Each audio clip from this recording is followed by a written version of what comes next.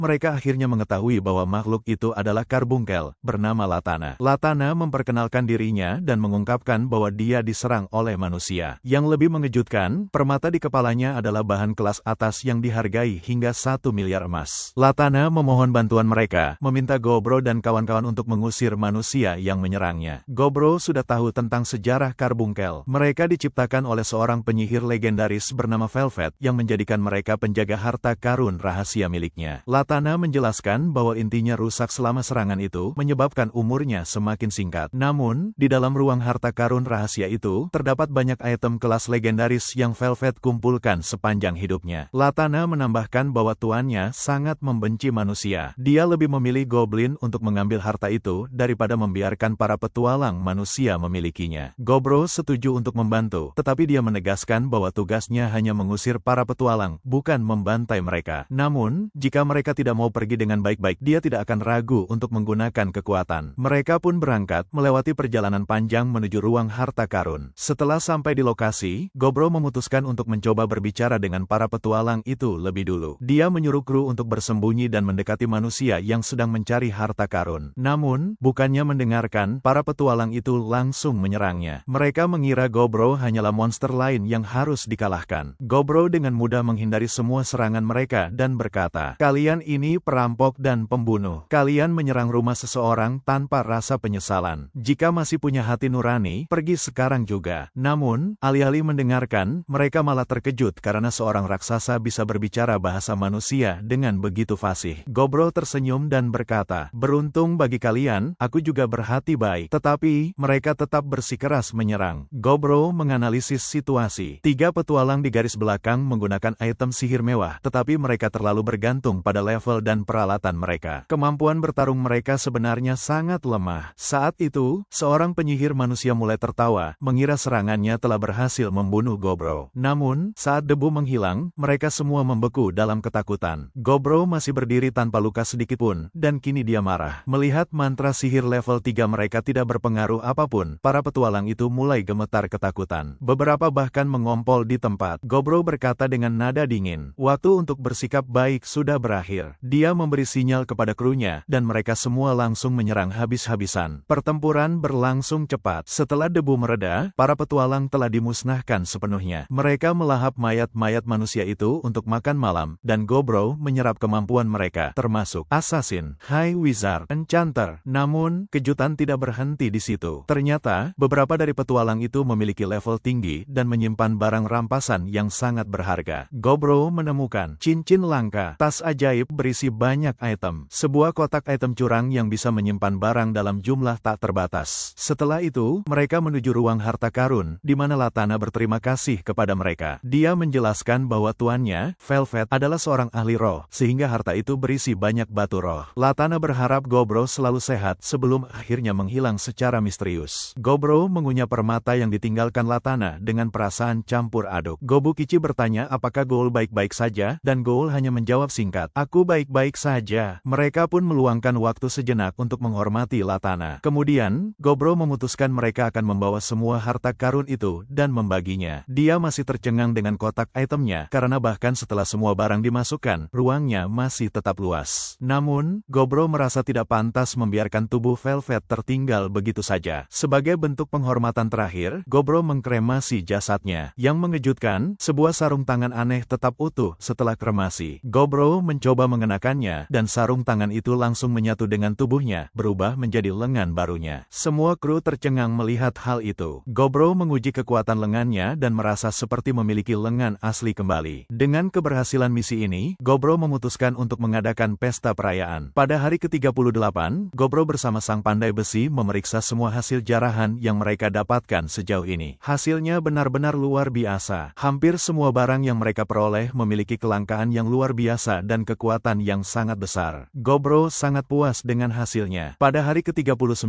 Gobro membocorkan kepada para anggotanya bahwa dia telah merekrut 10 hobgoblin untuk menjadi bagian dari kru mereka. Dia melengkapi mereka dengan beberapa item ajaib yang mereka temukan, sementara dirinya sendiri memilih 3 artefak luar biasa. Salah satunya adalah tombak Vermilion yang memiliki kekuatan luar biasa, serta 2 artefak hebat lainnya. Dengan tambahan ini, kini Gobro memiliki 3 harta karun kelas legendaris. Artefak kelas legendaris ini merupakan tingkatan tertinggi kedua setelah artefak kelas fantasi dalam dunia item yang kuat. Kabar yang beredar mengatakan bahwa siapapun yang memiliki salah satu dari benda ini bisa menguasai satu negara hanya dengan menggunakannya dengan benar. Dengan kekuatan seperti ini, Gobro mulai menyusun rencana untuk masa depan. Pada hari itu juga, mereka pergi berburu untuk mengumpulkan bahan yang bisa mereka gunakan untuk memasak sup. Selain itu, Gobro ingin melihat seberapa jauh perkembangan kekuatan anggota krunya. Mereka semua tampaknya semakin kuat seiring berjalannya waktu, dan Gobro merasa senang dengan perkembangan ini. Hari ke-40 tiba, dan Gobro memutuskan untuk mengadakan sebuah pertarungan di antara para hobgoblin untuk menentukan siapa yang akan menjadi pemimpin mereka. Gobro sendiri tidak ikut bertarung, tetapi dia ingin melihat siapa yang paling kuat di antara mereka. Setelah pertarungan selesai, seorang hobgoblin yang sangat tangguh terpilih sebagai pemimpin kelompok mereka. Selain itu, Gobro juga mulai membentuk kelompok tentara bayarannya sendiri. Dengan kekuatan yang terus berkembang dan sumber daya yang semakin banyak, dia berpikir bahwa memiliki tentara bayaran yang bisa diandalkan akan sangat berguna di masa depan. Hari ke-41 datang, dan Gobro memutuskan untuk menjelajahi dunia lebih jauh serta mencari monster-monster yang belum pernah dia temui sebelumnya. Petualangannya membawanya bertemu dengan berbagai makhluk unik dan kuat. Pertama, dia menemukan laba-laba emas. Makhluk ini sangat unik dan langka, dan ketika Gobro berhasil mengalahkannya, dia mendapatkan beberapa barang yang memiliki nilai tinggi. Dia kemudian memakan bagian tertentu dari laba-laba emas tersebut dan mendapatkan mendapatkan kemampuan baru, yaitu bisa membuat benang emas. Gobro berpikir bahwa benang emas ini bisa digunakan untuk membuat aksesoris yang sangat berharga di kemudian hari. Selanjutnya, dia menemukan beberapa rusa merah. Dia mencoba memakan salah satu dari mereka untuk melihat apakah dia akan mendapatkan kemampuan baru, tetapi ternyata tidak ada efek yang signifikan. Dalam perjalanan eksplorasinya, Gobro menemukan sebuah pohon raksasa yang tampak berbeda dari pohon-pohon lain di sekitarnya. Saat dia mendekati pohon itu, dia mendapatkan informasi bahwa di dunia ini ada makhluk yang disebut Dryad. Makhluk ini adalah roh pohon yang memiliki kecantikan luar biasa dan sering merayu pria dari spesies cerdas lainnya untuk kemudian menjadikan mereka sebagai makanan. Tepat saat dia mendapatkan informasi ini, seorang Dryad muncul di hadapannya. Gobro langsung menyadari bahwa dia harus berhati-hati karena kecantikan Dryad ini benar-benar luar biasa dan bisa membuatnya lengah. Namun, dia tidak bisa membiarkan dirinya menjadi korban begitu saja. Gobro kemudian mengaktifkan kemampuan barunya yang disebut libido. Dengan kemampuan ini, dia bisa menahan pengaruh dari daya tarik Dryad dan tetap waspada. Setelah 5 jam bersama Dryad itu, Gobro mendapatkan sebuah sifat baru yang disebut berkat Dryad. Anehnya, Dryad itu masih hidup dan mengatakan kepada Gobro bahwa dia bisa kembali kapan saja jika menginginkannya. Gobro hanya tersenyum dan berkata bahwa dia akan mempertimbangkannya. Setelah kejadian itu, Gobro melanjutkan perjalanannya dan berenang di sebuah danau. Saat dia sedang menikmati air yang segar, tiba-tiba dia dikepung oleh sekelompok manusia kadal. Namun, pada hari itu, Gobro merasa sangat kuat dan tak terkalahkan. Tanpa ragu, dia langsung memusnahkan semua manusia kadal dalam sekejap mata. Bahkan, dia mengalahkan beberapa monster lain yang kebetulan lewat hanya untuk memastikan bahwa tidak ada ancaman yang tersisa. Hari ke-42 datang, dan Gobro menemukan bahwa ada 2 goblin yang memiliki bakat alami dalam sihir. Dia segera merekrut mereka ke dalam krunya. Namun, Gobro sedikit khawatir karena kedua goblin ini memiliki senyum yang terlalu licik untuk seleranya. Pada hari yang sama, Gobro belajar bagaimana cara menyihir senjatanya sendiri. Namun, eksperimen ini membuat pandai besi desa menjadi sangat marah. Rupanya, ada sesuatu dalam cara Gobro melakukannya yang tidak sesuai dengan teknik yang seharusnya. Hari ke-43 tiba, dan Gobro merasakan suasana aneh di desa. Semua goblin tampak bersemangat tanpa alasan yang jelas. Bahkan, si rambut merah, si kembar juru masak, dan para alkemis terlihat kesal. Gobro tidak mengerti apa yang terjadi, hingga akhirnya seorang alkemis memberitahunya bahwa para gadis cemburu. Mereka mengetahui bahwa Gobro pergi berkencan dengan Dryad dan mereka melihat bekas ciuman di lehernya. Gobro benar-benar tidak menyadari hal itu dan mengutuk Dryad karena melakukannya dengan sengaja. Namun, situasi semakin rumit ketika salah satu alkemis tiba-tiba menciumnya dan mengatakan bahwa dia juga memiliki perasaan yang sama. Gobro tidak melihat hal ini datang sama sekali dan benar-benar terkejut. Sebelum dia bisa memproses semuanya, Gobmi datang dengan wajah penuh amarah. Dia menuntut Gobro untuk memperlakukannya dengan cara yang sama. Tak lama kemudian, semua gadis manusia di desa juga muncul dan mengajukan protes yang sama. Gobmi bahkan mengunci ruangan mereka untuk memastikan bahwa masalah ini bisa diselesaikan dengan segera. Beberapa saat kemudian, Gobro merasakan sesuatu yang aneh. Ternyata, ada sekelompok elf bangsawan yang datang menemui mereka. Para elf ini memiliki sikap yang sangat sombong dan meminta bantuan goblin untuk menghadapi manusia yang mencoba mencuri harta mereka. Mereka menawarkan persediaan makanan selama beberapa bulan sebagai imbalan, tetapi Gobro menolak tawaran itu. Dia tidak suka dengan cara mereka meminta bantuan. Gobro menginginkan kejujuran dalam setiap perjanjian yang dia buat. Ketika para elf mulai bersikap agresif, Gobro hanya menatap mereka dengan tajam. Tatapannya begitu kuat hingga membuat para elf gemetar ketakutan. Beberapa elf yang bodoh mencoba menembaknya dengan panah, tetapi usaha mereka sia-sia. Panah mereka tidak bisa melukai Gobro sama sekali. Akhirnya, pemimpin elf itu menghentikan serangan. Gobro menjelaskan bahwa dia menolak tawaran mereka bukan karena dia tidak peduli, tetapi karena dia tidak menyukai sikap mereka. Namun, dia menambahkan bahwa jika manusia akan menimbulkan masalah, maka Gobro tidak menutup kemungkinan untuk bekerja sama dengan para elf. Untuk membuktikan betapa kuat dirinya, Gobro mengeluarkan salah satu artefak legendarisnya. Aura dari senjata ini begitu besar hingga semua elf ketakutan dan segera melarikan diri. Pada hari ke-45, Gobro menemukan 20 slime abu-abu dan memakan inti mereka. Dari sini, dia mendapatkan kemampuan untuk menyembuhkan lukanya dengan cepat serta membuat salinan dirinya sendiri. Ini memberinya ide besar untuk strategi bertarungnya di masa depan. Pada hari ke-46, Gobro meminta para wanita untuk membuat beberapa pakaian yang telah dilapisi dengan darahnya. Dengan cara ini, pakaian tersebut bisa berfungsi sebagai alat komunikasi rahasia bagi para homies jika mereka berada dalam bahaya. Pada hari ke-47, salah satu pramuka Gobro melaporkan bahwa para elf yang sebelumnya dikalahkan ternyata masih belum kapok dan kembali lagi. Kali ini, ini, Gobro hanya mengeluarkan raungan dahsyat yang menggema di dalam gua, membuat para elf langsung membeku ketakutan dan tak bisa bergerak. Tanpa sepatah kata pun, Gobro keluar dan menangkap mereka dengan mudah. Pemimpin elf mulai mengomel soal harga dirinya yang terluka dan mengklaim bahwa Gobro pantas mati. Tetapi elf lainnya justru meminta maaf karena tidak mampu menghentikan pemimpin mereka. Gobro membuat keputusan yang tegas dan tidak berbelas kasihan. Pemimpin elf dihukum mati, sedangkan yang lain diberi kesempatan untuk bertahan hidup. Syaratnya, mereka harus bertarung melawan goblin dalam pertarungan pura-pura. Para elf yang menang akan tetap hidup. Menurut Gobro, ini adalah kesempatan yang adil. Jika mereka ingin bertahan, mereka harus bertarung seolah nyawa mereka dipertaruhkan. Dari 23 elf, hanya 6 yang bertahan, dan semuanya laki-laki. Meskipun begitu, Gobro mengakui bahwa ia telah sedikit mengubah aturan pertarungan karena tidak suka melihat para wanita tersingkir. Setelah mengalahkan para elf yang kalah, Gobro menyerap kemampuan mereka untuk memperkuat dirinya. Sementara itu, para elf yang selamat kini menjadi tawanannya. Para elf bodoh itu sempat berpikir bahwa mereka akan dibebaskan, tetapi Gobro mengingatkan mereka bahwa mereka pernah mencoba menyingkirkan para goblin. Gobji merasa senang karena memiliki tawanan elf, tetapi Gobro mengingatkannya bahwa ada aturan dalam memperlakukan tawanan dengan baik. Meskipun begitu, Gobji masih terus memohon karena sangat menginginkannya. Namun, Gobro tetap berpegang pada aturan dan mengeksekusi hukuman terakhir bagi pemimpin kelompok elf. Pada hari ke-48, Gobu Kichi akhirnya mencapai level 100. Kemudian, pada hari ke-49, semua orang terkejut melihat Gobu Kichi berevolusi menjadi bentuk yang lebih kuat dan unik. Tubuhnya kini berwarna merah tua berkat berkah dari Dewa Api, dan kulitnya yang keras adalah hadiah dari Dewa Perang. Gobu Kichi, yang mengamati evolusi ini, menyadari bahwa selama ini Gobro tak memiliki lawan tanding karena terlalu kuat. Ia pun khawatir tidak akan pernah bisa mengejar Gobro. Namun, dengan perubahan yang dialami Gobu Kichi, situasinya mulai berbeda. Gobro dan Gobu Kichi pun bertarung, dan meskipun Gobro masih unggul, pertarungan kali ini lebih sengit dari biasanya. Gobro akhirnya memenangkan duel, tetapi ia kini mengakui bahwa Gobu Kichi benar-benar bisa menjadi saingannya di masa depan. Malam itu, Gobro merasa sangat lelah setelah pertarungan. Tiba-tiba, ia didekati oleh beberapa sosok misterius yang meminta maaf entah untuk alasan apa. Sosok-sosok itu kemudian menyerahkan sebuah hadiah kepadanya, mengatakan bahwa itu adalah hal terbaik yang bisa mereka lakukan. Ketika Gobro bangun keesokan harinya, ia sama sekali tidak ingat apa yang telah terjadi. Pada hari ke-51, Gobro mulai bertanya-tanya apakah Gobu Kichi telah menginspirasi yang lain, karena kini terdapat 4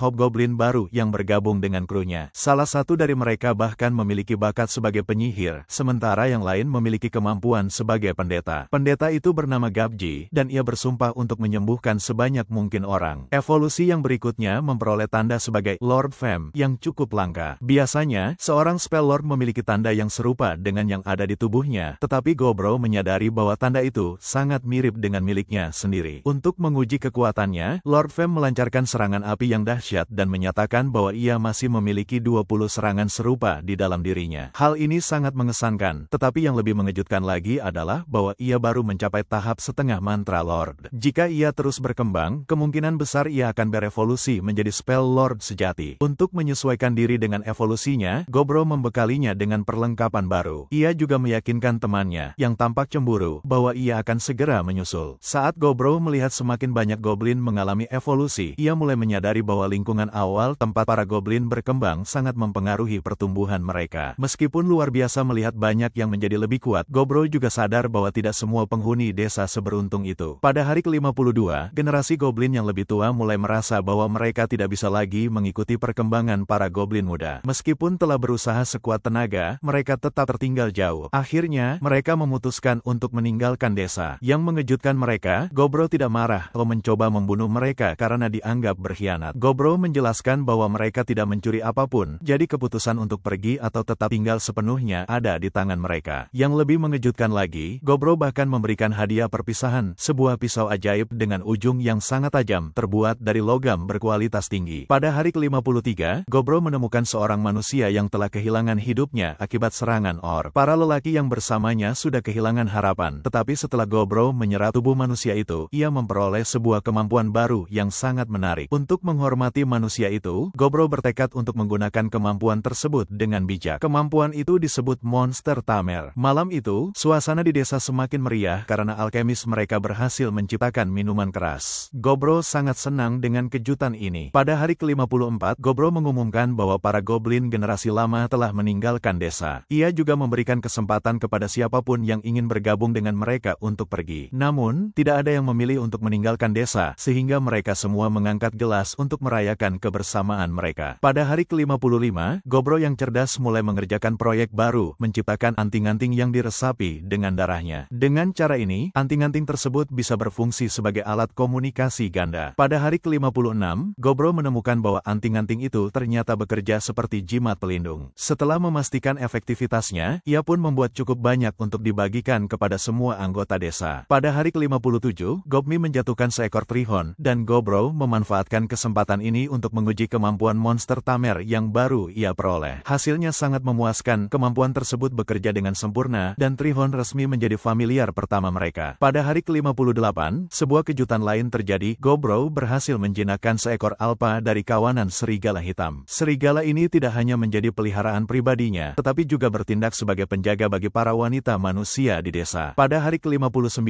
Gobro mengalami kejutan lain yang mengejutkan. Gadis berambut merah yang dulu lemah ternyata telah berkembang menjadi seorang pejuang yang tangguh. Saat mereka makan bersama, sesuatu yang aneh terjadi. Gadis itu tiba-tiba memperoleh job baru. Beberapa saat kemudian, ia memamerkan keterampilan barunya dalam berburu. Gadis itu kemudian memberitahu job barunya, yaitu Shadow Warrior. Namun, ada satu kelemahan besar dari job ini. Ia kini harus mengonsumsi daging monster secara berkala, atau tubuhnya akan melemah dan mati. Meskipun begitu, pekerjaan ini membawa perkembangan pesat bagi kekuatannya. Beberapa saat kemudian, Gobro mendapat kabar buruk. Manusia telah mulai menyerang goblin di dalam hutan. Ia segera menyadari bahwa perang antara goblin dan manusia semakin dekat. Pada hari ke-60, Gobro merasakan kehadiran beberapa kobold yang tengah dikejar oleh sesuatu yang mengerikan. Bahkan kemampuan pencariannya tidak bisa mendeteksi makhluk itu. Setelah para kobold berhasil mencapai gua, barulah diketahui bahwa mereka dikejar oleh sekumpulan kerangka yang dihidupkan oleh sihir. Para pemanah goblin mencoba menembak jatuh kerangka-kerangka itu, tetapi serangan mereka tidak membuahkan hasil. Jumlah musuh sangat banyak, dan Gobukichi tahu bahwa situasi ini bisa menjadi sangat buruk. Berkat kemampuan pencarian Gobro, ia dapat melihat satu sinyal besar yang berada di belakang pasukan kerangka itu. Kemungkinan besar, makhluk itulah yang menciptakan semua kerangka tersebut. Saat pertempuran berlangsung, Gobro dan pasukannya menyadari satu hal penting, menebas kerangka sama sekali tidak efektif, tetapi meninjunya dengan tangan kosong sangat ampuh. Dengan strategi baru ini, mereka melempar senjata mereka dan mulai menghancurkan para kerangka dengan serangan fisik yang brutal. Namun, jumlah musuh terlalu banyak, dan Gobro tahu ia harus segera mengakhiri pertempuran ini. Ia mulai menghitung mundur di kepalanya, dan menerobos pasukan kerangka. Dalam waktu yang lebih cepat dari yang ia perkirakan, ia berhasil menghancurkan monster pencipta kerangka tersebut. Setelah menyerap kekuatan makhluk itu, Gobro memperoleh kemampuan baru. Ia kini bisa memanggil Lower Undead, serta mendapatkan material tingkat tinggi. Setelah pertempuran usai, para kobold meminta maaf atas kesalahan mereka. Rupanya, mereka secara tidak sengaja telah menggali kembali sebuah tempat penyimpanan rahasia yang sebelumnya pernah diserbu oleh para goblin. Tindakan mereka membangunkan para penjaga kerangka, yang akhirnya menyerang mereka. Dalam kepanikan, mereka lari ke gua Gobro, berharap bisa bertahan hidup. Sekarang, para kobold ini mulai memanggil Gobro dengan sebutan Tuan. Namun, Gobro mengingatkan mereka bahwa ia pernah membantai banyak anggota ras mereka sebelumnya. Meskipun begitu, para kobold tetap merasa berterima kasih karena telah diselamatkan oleh Gobro. Mereka sepenuhnya memahami bahwa dunia ini mengikuti hukum rimba. Yang kuat akan memangsa yang lemah. Karena mereka berhutang nyawa kepadanya, mereka menyerahkan keputusan selanjutnya kepada Gobro. Gobro menerima penghormatan mereka dan segera memerintahkan pendeta untuk memeriksa luka-luka para kobold. Saat Gobro melihat semua orang di dalam guanya, ia tak bisa menahan diri untuk berpikir, bagaimana semua ini bisa terjadi. Tanpa disadari, ia telah mengumpulkan sebuah kru yang luar biasa menarik. Pada hari ke-61, Gobro menjalankan sebuah misi bersama Gobmi dan Gobukichi. Saat sedang mengamati daerah sekitar, mereka melihat 12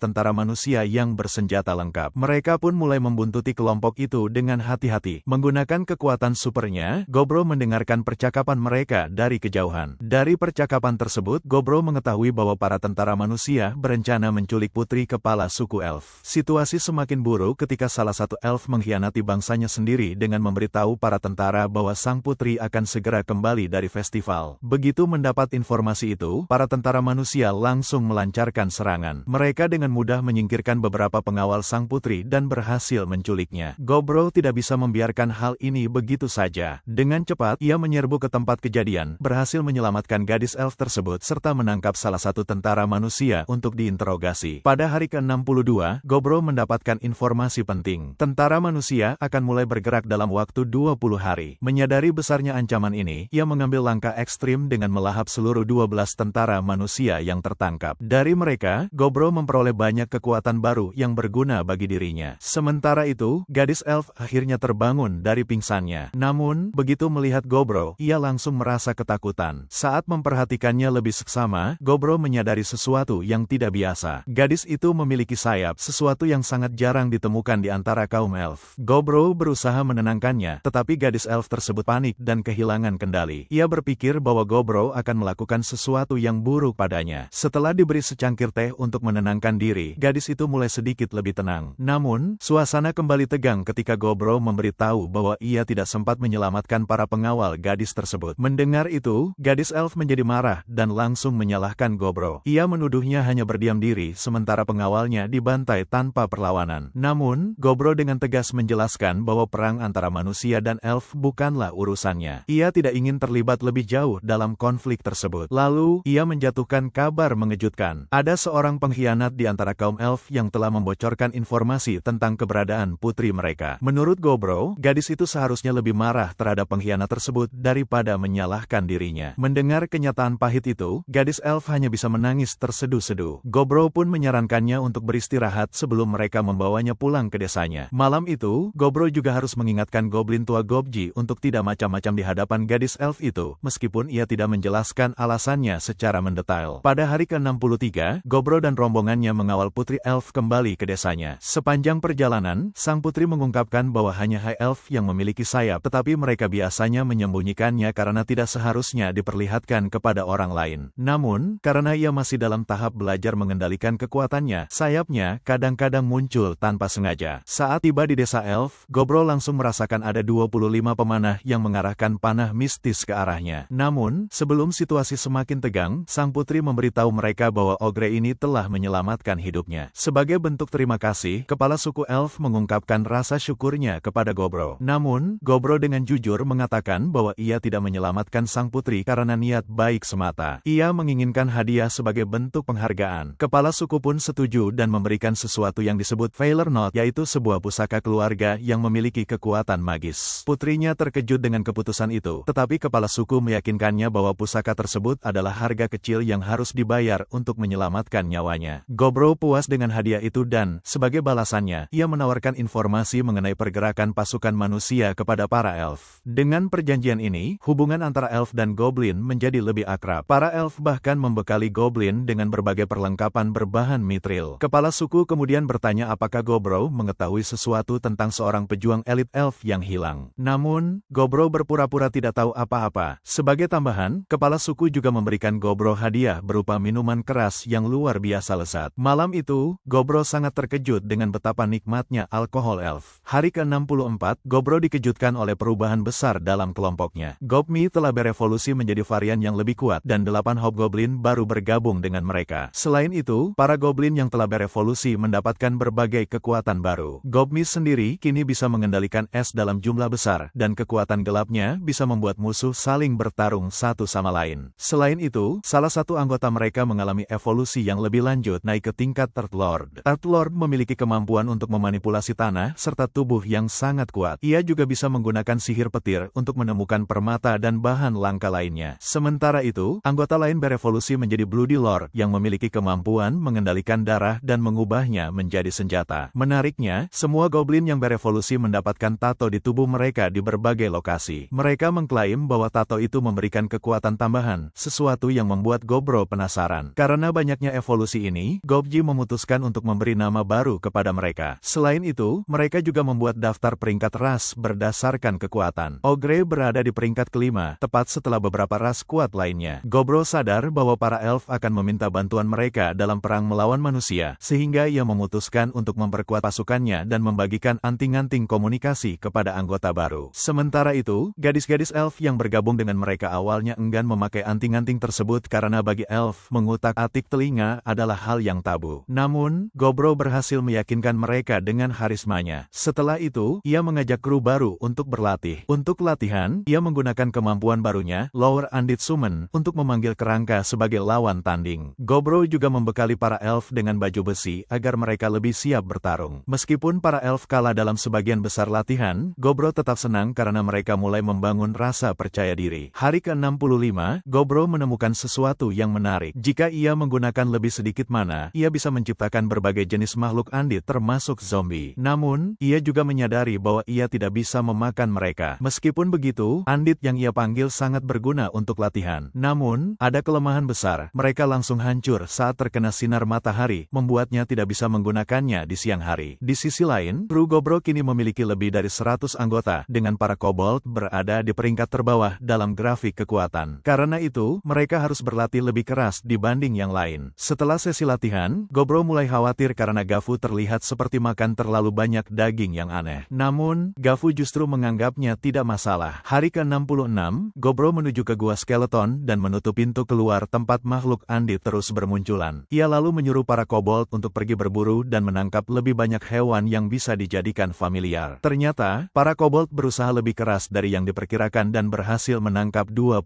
serigala. Dalam perjalanan kembali, mereka juga bertemu dengan babi hutan raksasa yang sangat tangguh. Namun, Earth Lord langsung menghancurkan makhluk itu tanpa kesulitan. Sementara itu, gadis pandai besi dalam kelompok mereka memberikan kabar baik. Ia telah meningkatkan kapak Gobro yang sebelumnya sempat rusak dalam pertarungannya melawan beruang merah. Kapak tersebut kini diperkuat dengan campuran batu roh, paduan besi, dan mithril, membuatnya jauh lebih kuat dari sebelumnya. Gobro sangat terkesan dengan hasil kerja si pandai besi. Gadis itu pun mengungkapkan bahwa ia telah naik level dan kini berevolusi menjadi Smith Element, seorang pandai besi dengan kemampuan magis yang lebih tinggi. Pada hari ke-67, Gobu Kichi mengungkapkan bahwa selama ini dialah telah menyukai Earth Lord. Namun, yang mengejutkan, Gobro ternyata sudah mengetahuinya sejak awal. Kichi lalu meminta saran tentang apa yang harus dilakukan selanjutnya. Gobro pun menyusun rencana untuk sahabatnya. Ia menyarankan agar Kichi bergerak malam itu dan berharap mendapatkan kabar baik keesokan harinya. Malam itu, Kichi akhirnya mengutarakan perasaannya kepada Earth. Yang mengejutkan,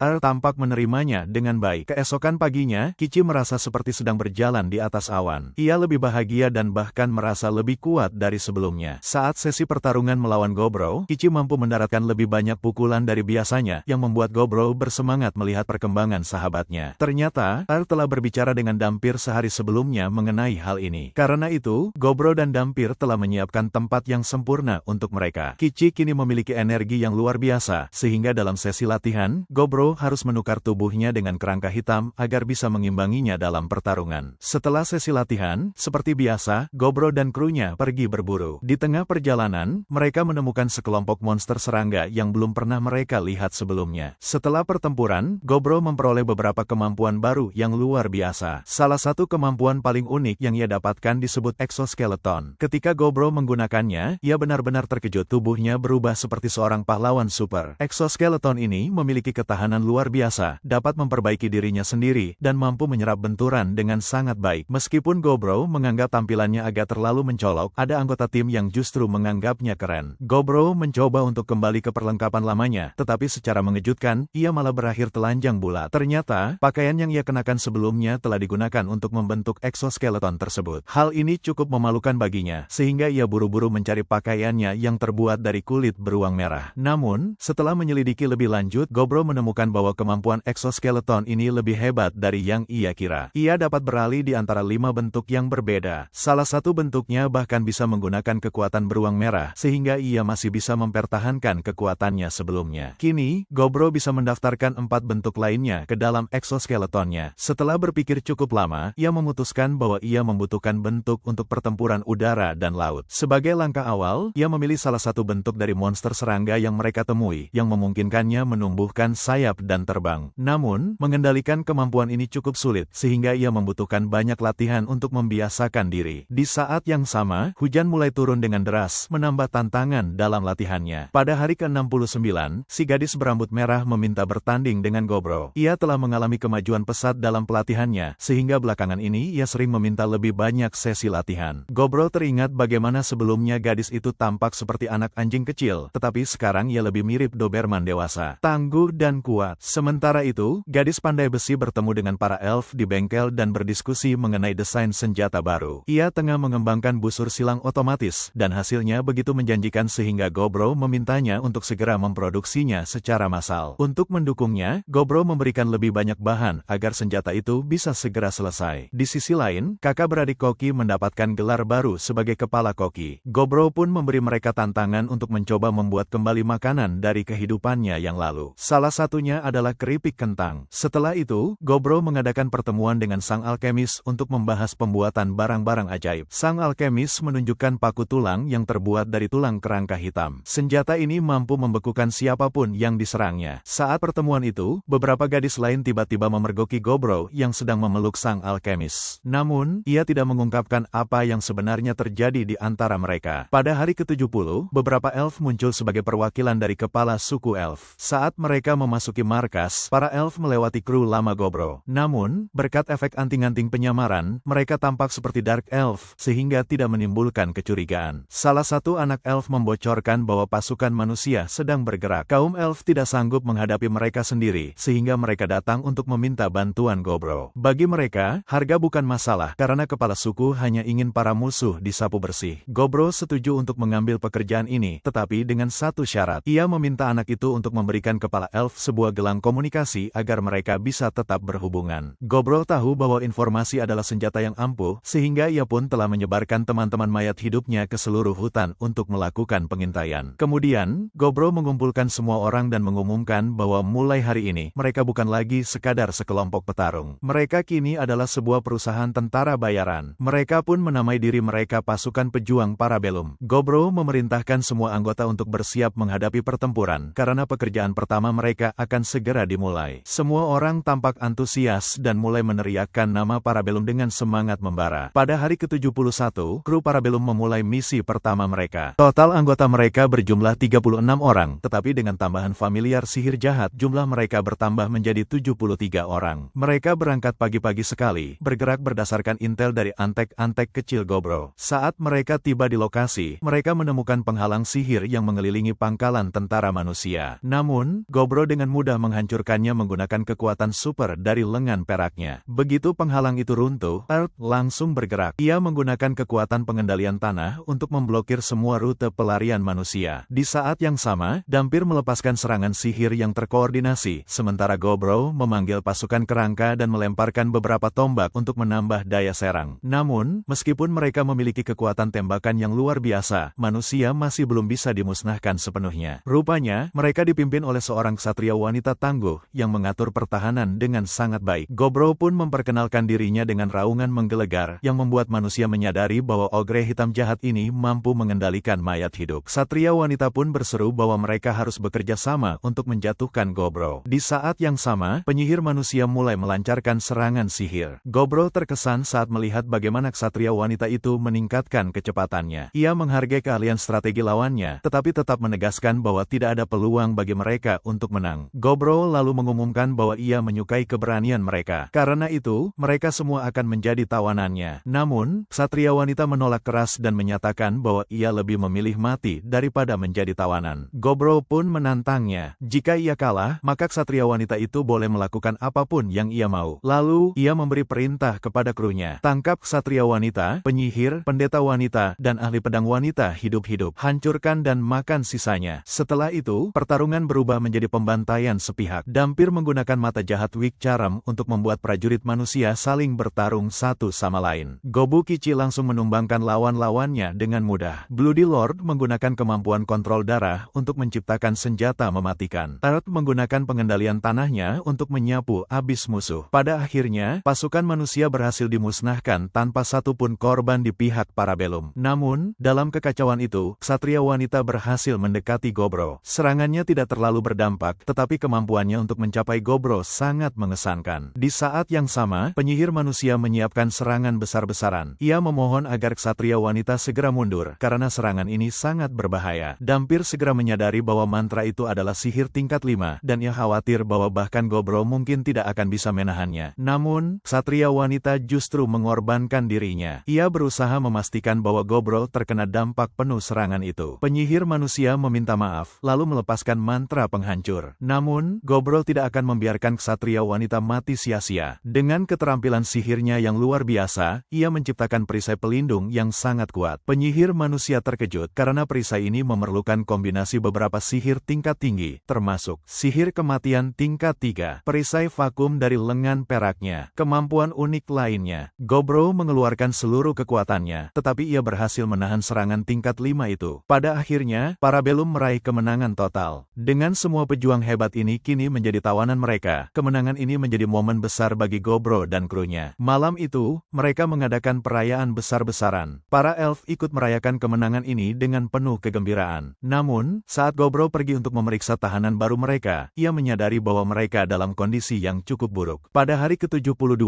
Gobro mengungkapkan bahwa dengan anting-antingnya, manusia kecil yang ditawan tidak bisa lagi berbohong atau menyembunyikan informasi. Mereka membocorkan banyak rahasia penting. Kepala suku elf meminta informasi ini dan menawarkan bayaran berupa alkohol, yang tentu saja langsung diterima oleh Gobro. Dengan barang-barang yang dikirimkan kepadanya, Gobro mampu menyampaikan semua informasi yang diperoleh dari para tahanan, termasuk rute rahasia yang direncanakan manusia untuk melakukan penyergapan berikutnya. Ternyata, manusia berencana mengepung para elf dari segala arah dengan jumlah pasukan yang luar biasa banyak. Namun, berkat informasi tersebut, kru Gobro berhasil menyiapkan berbagai jebakan dan menunggu di parit untuk menghadang serangan mereka. Pasukan manusia terdiri dari 500 ksatria berbaju besi lengkap dan 100 penyihir. Gobro menyadari bahwa jika menghadapi mereka secara langsung, pertempuran ini bisa menjadi panjang dan melelahkan. Namun, bagi Gobro dan krunya, ini hanyalah latihan tempur biasa. Serangan dimulai. Gobro memerintahkan krunya untuk memblokir rute pelarian musuh dan menghujani mereka dengan batu-batu besar. Jumlah ksatria dengan cepat berkurang dari 500 menjadi 300. Perangkap lubang dan serangan panah terus menjatuhkan mereka hingga hanya tersisa kurang dari 100 ksatria. Situasi mulai menarik ketika komandan ksatria memerintahkan pasukannya membangun tembok dari apapun yang bisa mereka temukan, mengubah pertempuran menjadi kebuntuan. Untuk mengatasi ini, Gobro mengirim Gobukichi untuk menghadapi komandan mereka. Meskipun manusia melawan dengan gigih, Gobro memastikan jumlah pasukannya cukup untuk membasmi seluruh ksatria. Satu-satunya hal yang Gobro tanyakan hanyalah apakah Gobukichi bisa mengendalikan dirinya sendiri. Gobukichi langsung menghancurkan komandan, yang dengan cepat menyadari bahwa kekuatan Gobukichi berada di level yang sangat berbeda. Gobro mengapresiasi usaha komandan itu dalam bertarung, tetapi pada akhirnya, Gobukichi tetap keluar sebagai pemenang. Setelah pertempuran, Gobro memperoleh lebih banyak kemampuan baru. Gobukichi sempat menyebutkan bahwa komandan manusia itu mengingatkannya pada Fagru, tetapi Gobro sendiri tidak melihat kemiripannya. Tiba-tiba, di tengah perbincangan, seseorang tanpa diduga menjatuhkan pernyataan mengejutkan. Dia ingin memiliki anak dengan Gobro. Pada malam hari ke-74, para tahanan merasa bahwa ditangkap hidup-hidup jauh lebih memalukan dibandingkan mati di medan perang. Komandan mereka berusaha menenangkan mereka dengan menjelaskan bahwa setidaknya mereka mendapatkan makanan dan tempat berlindung, jadi situasinya tidak seburuk yang mereka bayangkan. Namun, para ksatria lainnya menolak menerima kenyataan itu. Mereka berasal dari kalangan bangsawan, sementara sang komandan adalah rakyat jelata, sehingga dia tidak akan pernah memahami betapa hinanya menjadi tawanan. Kemudian, Gobro meminta komandan itu untuk membocorkan alasan sebenarnya mengapa manusia menyerang para elf. Ternyata, semua ini bermula dari seorang putri kerajaan yang terkena penyakit langka yang hampir merenggut nyawanya. Dia seharusnya menikah dengan seorang raja dari kekaisaran lain, sehingga kerajaan memerintahkan pencarian obat untuk menyembuhkannya. Manusia mengetahui bahwa para elf memiliki obat rahasia yang diberkati oleh dewa-dewa hutan, dan karena itulah mereka melancarkan perang. Semata-mata karena keserakahan. Saat itu, tiba-tiba bumi berguncang. Semua orang mengira mereka sedang diserang, tetapi ternyata sumber goncangan berasal dari aktivitas penambangan. Air yang mengalir menciptakan sebuah sumber air panas alami yang luar biasa. Gobro dan yang lainnya sangat antusias dengan penemuan ini. Ia memberitahu semua orang bahwa air panas ini dapat meningkatkan kekuatan penyembuhan, menghilangkan kondisi tubuh yang buruk, serta bermanfaat bagi kesehatan kulit. Semua orang akhirnya bisa menikmati fasilitas mandi baru mereka, dan Gobro pun memberikan pujian kepada Earth atas usahanya menggali hingga menemukan sumber air panas tersebut. Pada hari ke-75, Gobro mulai merancang rencana pelatihan baru dengan memanfaatkan para tahanan manusia. Idenya adalah melatih keterampilan kepemimpinan kru dengan mengadakan pertempuran simulasi menggunakan pasukan sungguhan. Para peserta harus memberi perintah kepada tim mereka, yang semuanya mengenakan perlengkapan tempur, dan jika mereka berhasil mengalahkan pemimpin lawan, mereka dinyatakan menang. Gobro sendiri berdiri di pinggir lapangan, bertindak sebagai juri. Dalam pertempuran simulasi ini, Spell mengambil alih pasukan pertahanan, sementara Dampir menangani unit pemanah. Mereka berdua menunjukkan potensi kepemimpinan yang cukup baik, tetapi Gobukichi dan Blood Shadow tampak tidak berpengalaman. Mereka bahkan tidak menyadari bahwa manusia sedang mengamati, sementara para goblin malah mencoba menerapkan strategi militer yang sama sekali tidak masuk akal. Komandan manusia akhirnya kehilangan kesadaran kesabaran dan langsung menantang Gobro untuk duel. Gobro terkesan dengan keberanian pria itu. Meskipun seluruh pasukannya telah dikalahkan, dia tetap ingin melawannya. Karena itu, Gobro mulai menghormatinya dan memberinya julukan Ksatria Baja. Ksatria itu terkejut ketika Gobro menyerangnya dengan sihir, tetapi Gobro menjelaskan bahwa dia hanya menyesuaikan kekuatan agar tidak menghancurkannya sepenuhnya. Setelah Gobro sedikit menahan kekuatannya, Ksatria Baja semakin bersemangat dan mencoba menyerang, tetapi pada kenyataannya, dia tidak punya peluang. Gobro dengan mudah mengalahkannya. Setelah pertarungan, Gobro merawat lukanya, tetapi tiba-tiba Gobu Kichi melompat masuk, ingin mencoba bertarung dengan Ksatria Baja juga. Saat menyaksikan pertarungan mereka, Gobro bisa merasakan bahwa Gobu Kichi merasakan sesuatu yang berbeda dari Ksatria Baja. Kemudian, pria itu menjelaskan bahwa dia berasal dari tempat yang dihuni berbagai jenis demi-human, sehingga lebih mudah baginya untuk memahami mereka. Ksatria Baja mulai memperhatikan betapa beragamnya kru yang telah dikumpulkan Gobro dan seberapa baik dia mengelolanya. Dia bahkan bertanya-tanya apakah Gobro dikirim oleh kekuatan ilahi. Pada akhirnya, dia memutuskan untuk berhenti menjadi ksatria dan bersumpah setia kepada Gobro. Gobro menerima sumpahnya, menjadikannya murid dan memerintahkannya untuk mengajarinya teknik bertarung unik dari manusia. Sementara itu, tetua elf setuju untuk merawat manusia yang terluka. Gobro pun penasaran dengan obat rahasia yang dikejar oleh manusia dan bertanya kepada tetua. Ternyata, obat itu adalah ramuan yang pernah diberikan tetua kepada Gobro sebelumnya, sebuah ramuan yang sangat berharga karena mampu menyembuhkan hampir semua penyakit. Gobro terkejut karena diberikan sesuatu yang begitu penting, tetapi tetua menjelaskan bahwa larangan penggunaan obat itu hanya berlaku untuk manusia, bukan untuk seorang ogre yang telah menyelamatkan putrinya. Penasaran, Gobro memutuskan untuk mencoba ramuan itu untuk pertama kalinya. Efeknya langsung terasa aneh, dan tiba-tiba dia mendapatkan berbagai kemampuan penyembuhan yang luar biasa. Untuk mengujinya, dia meneteskan sedikit darahnya ke seorang manusia yang terluka, dan hasilnya mengejutkan semua orang. Luka orang itu sembuh seketika, bahkan sakit punggungnya pun hilang. Gobro sendiri terkejut dengan kekuatan ini. Dengan satu tetes darah saja, dia bisa menyembuhkan seseorang. Dia mulai bertanya-tanya, jika dia memiliki lebih banyak kekuatan semacam ini, sejauh mana kemampuannya akan berkembang. Sepertinya dia telah naik ke level yang benar-benar berbeda. Pada hari ke-81, kru Gobro bersiap menghadapi pertempuran ketiga melawan tentara manusia. Gobro langsung menunjukkan kekuatannya dengan melemparkan tombak dari jarak 300 meter, mengenai target dengan presisi sempurna. Dia kemudian mengaktifkan kemampuannya untuk menciptakan persediaan tombak yang tidak ada habisnya. Pertempuran berakhir dalam waktu hanya 20 menit, sangat cepat dibandingkan pertempuran sebelumnya. Setelah kemenangan itu, Gobro menggunakan lendirnya untuk membersihkan medan perang dari mayat. Meskipun pemandangan itu tidak menyenangkan, semua orang setuju bahwa darah bisa menjadi masalah besar, terutama karena Gobro tampaknya menikmati prosesnya. Keesokan harinya, para elf mulai berbisik tentang Gobro, terutama setelah melihatnya membawa beberapa manusia menemui tetua. Gobro meyakinkan mereka bahwa tetua lebih baik daripada kebanyakan elf lainnya, dan ternyata dia benar. Tetua menyambut manusia dengan minuman dan makanan. Para tetua sangat senang mengetahui bahwa Gobro telah mengalahkan tentara manusia. Namun, mereka ingin segera mengakhiri perang, jadi mereka memutuskan untuk mengirim pasukan terbaik mereka dalam pertempuran berikutnya. Mereka juga membayar Gobro atas jasanya, yang membuatnya merasa tidak keberatan dengan rencana mereka. Dalam perjalanan kembali ke desa, seorang ksatria wanita dari pasukan manusia berbicara kepada Gobro. Dia mengungkapkan bahwa dia sepenuhnya mengabdi padanya dan meminta izin untuk menjalankan tugas malamnya untuk kerajaan. Dia juga bertanya apakah Gobro berniat mengirim obat rahasia elf untuk menyembuhkan sang putri kerajaan. Gobro mempertimbangkan hal ini. Jika dia melakukannya, kerajaan akan berutang budi padanya, sesuatu yang bisa sangat menguntungkan. Namun, ada satu kendala besar. Di dunia ini, terdapat 5 dewa yang sangat kuat dan memiliki pengaruh besar terhadap konflik agama. Gobro sendiri telah mendapatkan berkah dari dewa kematian dan dewa asal-usul. Jika seseorang seperti dirinya memberikan obat itu, bisa saja menimbulkan lebih banyak masalah politik dan agama. Namun, Gobro memiliki ide lain dan memberitahu ksatria wanita bahwa dia akan memikirkannya lebih lanjut. Hari ke-83 menandai pertempuran terakhir. Pasukan manusia terdiri dari 2000 prajurit termasuk para elf yang bergabung dengan mereka, sementara kru Gobro hanya berjumlah 650 orang. Kali ini, mereka tidak bisa sekadar menyerbu lawan karena akan langsung kalah jika bertindak gegabah. Sehari sebelumnya, Gobro mendapatkan informasi bahwa pasukan manusia kini diperkuat oleh 8 prajurit elit yang dikenal sebagai Rugal Orton. Mereka adalah petarung terkuat dalam pasukan manusia, masing-masing diberkahi oleh dewa mereka. Tak hanya kuat secara individu, kehadiran mereka juga memperkuat sekutu di sekitar mereka. Semakin banyak pasukan yang bertarung bersama mereka, semakin besar kekuatan kekuatan tempur yang mereka berikan. Namun, Gobro sama sekali tidak gentar. Dia hanya penasaran seperti apa rasanya menghadapi mereka. Saat pertempuran dimulai, Gobro memanggil pasukan kerangkanya. Dia awalnya ragu karena matahari akan segera terbit, tetapi Gobro meyakinkannya bahwa ia telah melakukan beberapa modifikasi pada pasukan mayat hidupnya. Gobro menugaskan Ogri Kici dan yang lainnya untuk menjaga perimeter, sementara ia sendiri membawa pasukan kerangka langsung ke pusat pertempuran. Melihat jumlah kerangka yang begitu banyak, pasukan manusia terkejut. Mereka berharap begitu matahari terbit, pasukan mayat hidup itu akan menghilang. Namun, mereka justru dikejutkan saat mendapati bahwa kerangka-kerangka itu tetap bertahan. Rupanya, Gobro telah melapisi mereka dengan slime khusus yang melindungi mereka dari sinar matahari. Pasukan manusia yang semula percaya diri kini panik melihat bahwa strategi mereka tidak berjalan. Meski pasukan kerangka berhasil mengacaukan barisan lawan, Gobro segera mengalihkan mereka untuk membantu rekan-rekan yang lain, sementara ia mulai mengumpulkan kekuatan untuk serangan besar. Dia yakin jika berhasil menghancurkan pusat komando lawan, seluruh pasukan manusia akan runtuh. Di tengah medan perang, seorang Brave bernama Aries mengamati situasi. Tidak seperti yang lain, dia merasa kesal karena pertempuran ini tidak sebanding dengan ekspektasinya. Dia ingin pasukan manusia bertarung lebih keras, tetapi yang lain mengaku bahwa mereka tidak sekuat dirinya. Namun, begitu Aries melihat Gobro mengumpulkan energi, dia mulai tertarik. Sepertinya pertempuran ini akhirnya akan menjadi sesuatu yang layak diperhatikan. Saat itulah Gobro mengaktifkan kemampuannya, menggabungkan air dan darah untuk menciptakan serangan dahsyat yang menghancurkan banyak prajurit manusia sekaligus. Setelahnya, rasa lapar menyerangnya, dan dia mulai makan di tengah pertempuran. Namun, tiba-tiba, seorang anak muda melangkah maju menantangnya. Anak itu adalah Filippo, yang dikenal sebagai Brave si kutu tulang. Gobro sudah mendengar namanya sebelumnya dan tahu bahwa dia memiliki reputasi yang unik. Filippo tidak suka ketika seseorang yang tidak dia hormati memanggilnya dengan gelarnya, dan dia langsung kesal. Tatapan liar di matanya membuat Gobro menyadari sesuatu. Anak ini jelas diberkahi oleh dewa serangga iblis. Filippo tampaknya membenci Gobro karena telah menghancurkan sesuatu yang ia anggap sebagai liburannya. Dari luar, dia terlihat seperti anak manja, tetapi kekuatan yang terpancar dari tubuhnya membuktikan bahwa dia bukan lawan yang bisa diremehkan. Filippo pun mulai curiga bahwa Gobro memiliki berkah dari salah satu dewa, dan ia ingin tahu berkah apa yang diberikan padanya. Namun, Gobro tidak memberikan jawaban. Filippo kemudian menunjukkan kemampuannya. Dia memiliki serangga khusus yang dapat menggabungkan berkahnya dengan necromancy. Serangga-serangga itu berterbangan kemana-mana dan mulai mengendalikan mayat di medan perang, menggerakkan mereka meskipun berada di bawah terik matahari. Gobro segera menyadari bahwa serangga-serangga itu kemungkinan adalah semacam senjata biologis parasit. Filippo kemudian menjelaskan perbedaan mendasar antara Brave dan Heroes. Pahlawan memiliki kekuatan luar biasa dalam pertarungan individu, dan mereka juga bisa memperkuat rekan-rekan mereka, tetapi hanya hingga 10 orang. Sementara itu, Brave mungkin lebih lemah dalam pertarungan 1 lawan 1, tetapi mereka bisa meningkatkan kekuatan ratusan orang sekaligus. Saat Gobro masih mencerna informasi itu, Filippo mulai mengubah mayat-mayat di medan perang menjadi monster yang mengerikan. Dia kemudian memerintahkan mereka untuk menyerang Gobro. Namun, Gobro tidak membuang waktu, dia langsung mencabik-cabik monster-monster itu tanpa kesulitan. Filippo terkesan, mengakui bahwa Gobro benar-benar menghancurkan mereka seolah-olah mereka bukan apa-apa. Karena itu, Filippo memutuskan untuk mengambil kendali langsung atas monster-monsternya. Pertarungan pun semakin sengit. Filippo semakin kagum melihat seberapa cepat Gobro bisa menyembuhkan dirinya sendiri, tetapi dia juga bersiap untuk melepaskan sesuatu yang lebih berbahaya. Saat itulah, dia memanggil seekor kelabang raksasa, hewan peliharaan favoritnya. Begitu muncul, makhluk itu langsung menyerang dan menghantam Gobro dengan serangan mematikan. Filippo dengan bangga mengungkapkan bahwa kelabang tersebut diklasifikasikan sebagai bencana alam tingkat tinggi. Racunnya sangat berbahaya, bahkan hanya dengan sedikit paparan bisa langsung membunuh atau melumpuhkan organ tubuh korbannya. Melihat Gobro masih bertahan, Filippo semakin tertarik. Namun, kru Gobro mulai khawatir. Racun itu mulai bekerja, dan tidak ada seorang pun yang bisa membantunya karena mereka sudah terkepung oleh pasukan lawan. Filippo memuji hewan peliharaannya yang telah meracuni Gobro, lalu menyeret tubuhnya yang tampak tak bernyawa. Dia bahkan mulai merencanakan untuk membedah Gobro dan mencari tahu berkah apa yang ia miliki. Namun, saat Filippo hendak memerintahkan seseorang untuk membantunya memindahkan tubuh Gobro, sesuatu yang mengejutkan terjadi. Gobro tiba-tiba menghilang. Filippo nyaris tidak bisa menghindari serangan mendadak yang datang dari Gobro. Filippo kebingungan, bagaimana bisa Gobro masih hidup? Bagaimana dia bisa bertahan dari racun yang seharusnya mematikan itu? Gobro tidak menjelaskan, membuat Filippo semakin penasaran. Kelabang raksasanya sudah jauh dari lokasi, jadi Filippo menyadari bahwa ini kini saatnya mengeluarkan senjata rahasianya. Namun, sebelum itu, dia ingin memastikan bahwa semuanya diperkenalkan dengan baik. Namun, Gobro belum siap untuk mengungkapkan siapa dirinya sebenarnya. Filippo hanya memperkenalkan diri dengan singkat dan menyatakan bahwa dia berada di peringkat ke-7 di seluruh negeri. Namun, Gobro tidak tertarik dengan basa-basi itu. Dia langsung melancarkan serangan, memotong perkenalan Filippo. Filippo bereaksi dengan cepat, berubah dan mendorong Gobro mundur. Dia kesal karena Gobro memaksanya menggunakan senjata rahasianya yang lain sebelum dia sempat menyelesaikan penggunaan yang pertama. Tak lama kemudian, tubuhnya mengalami transformasi total. Namun, perubahan itu justru membuatnya terlihat semakin menggugah selera bagi Gobro. Baginya, makanan yang lezat adalah yang membutuhkan usaha nyata untuk diperoleh. Pertarungan kembali dimulai. Filippo terkejut karena Gobro dapat menghindari serangan-serangannya dengan mudah dan bahkan berhasil melawan balik. Bagi Filippo, kemampuan itu sudah berada di tingkat yang benar-benar berbeda. Yang lebih mengejutkan, Gobro belum mengalami apa yang disebut sebagai kebangkitan epik. Gobro sendiri tidak tahu apa itu, tetapi Filippo juga tidak berniat menjelaskannya karena Gobro tidak bekerja sama. Namun, Gobro tidak mempermasalahkan hal itu. Dia yakin bisa membuat Filippo berbicara dengan caranya sendiri. Gobro kemudian menjelaskan bahwa dia juga memiliki transformasi serangga. Filippo tidak percaya, tetapi Gobro segera membuktikannya dengan menggunakan kekuatan rangka luarnya untuk berubah. Filippo pun terkejut melihat bagaimana Gobro selalu memiliki sesuatu yang tersembunyi dan tak terduga. Pertempuran mereka berlanjut ke udara, di mana Gobro menghantam Filippo dengan keras dan mengirimnya jatuh ke tanah. Sementara itu, kru Gobro telah berhasil membersihkan area sekitar, tetapi dia merasakan firasat buruk tentang sesuatu yang ada di dekat mereka. Di tanah, Filippo tersenyum puas. Dia mengakui bahwa pertarungan ini menyenangkan, tetapi sudah saatnya diakhiri. Gobro mencoba mencegahnya pergi, tetapi Filippo dengan santai menjawab bahwa itu bukan keputusannya. Dengan kecepatan luar biasa, dia melarikan diri, menyatakan dirinya sebagai speedy runner. Gobro berusaha mengejarnya, tetapi kemudian dia berhenti karena menemukan bangkai bergerak yang aneh, sesuatu yang tidak dikendalikan oleh Filippo. Menyadari bahwa Filippo telah berhasil melarikan diri, Gobro bersumpah bahwa suatu hari nanti dia pasti akan memakannya. Saat kembali ke kamp, Dampir menghela napas lega melihat Gobro baik-baik saja. Gobro kemudian menjelaskan bahwa selama pertarungannya dengan Filippo, dia telah mengirimkan replika dirinya dalam sebuah misi rahasia. Replika tersebut memiliki kemampuan untuk menyelinap dengan sempurna, dan misinya adalah mendekati seseorang tanpa terdeteksi dan memberi mereka peringatan untuk tidak bergerak sedikit pun. Orang yang didatangi replika itu adalah calon raja negara berikutnya sekaligus komandan pasukan bersenjata kerajaan mereka saat ini. Replika Gobro mengatakan kepada sang komandan bahwa mereka seharusnya tidak melanjutkan perang ini. Komandan itu bingung dan bertanya siapa sebenarnya Gobro. Namun, replika hanya menyuruhnya untuk memeriksa botol kecil yang melekat pada baju zirahnya. Saat melihatnya, sang komandan benar-benar terkejut. Replika Gobro kemudian mengungkapkan bahwa botol tersebut berisi obat rahasia elf. Obat yang dapat menyembuhkan sang putri kerajaan. Dengan suara dingin, replika itu menunjukkan bahwa pasukan mereka tidak perlu lagi mengorbankan nyawa mereka untuk sesuatu yang sia-sia. Sementara itu, Gobro memahami bahwa dia bisa saja dengan mudah mengalahkan sang calon raja, tetapi dia juga tahu bahwa tindakan itu hanya akan memicu kerajaan untuk mengerahkan seluruh kekuatan mereka demi memusnahkan para elf. Itu adalah risiko yang terlalu besar. Karena itu, Gobro memilih untuk tidak melakukannya dan menghindari perang besar yang bisa menghancurkan semuanya. Sebagai gantinya, Gobro menanamkan tubuhnya ke tanah, menggunakan kemampuannya untuk membangun tembok pertahanan. Dengan cara ini, mereka bisa mengevakuasi orang-orang yang terluka ke tempat yang lebih aman. Beberapa manusia yang melihat Gobro gemetar ketakutan, tetapi Gobro hanya menyuruh mereka untuk terus bergerak. Pertempuran sudah berakhir, dan tidak ada lagi alasan untuk kehilangan nyawa. Saat malam tiba, kabar duka pun tersebar. 30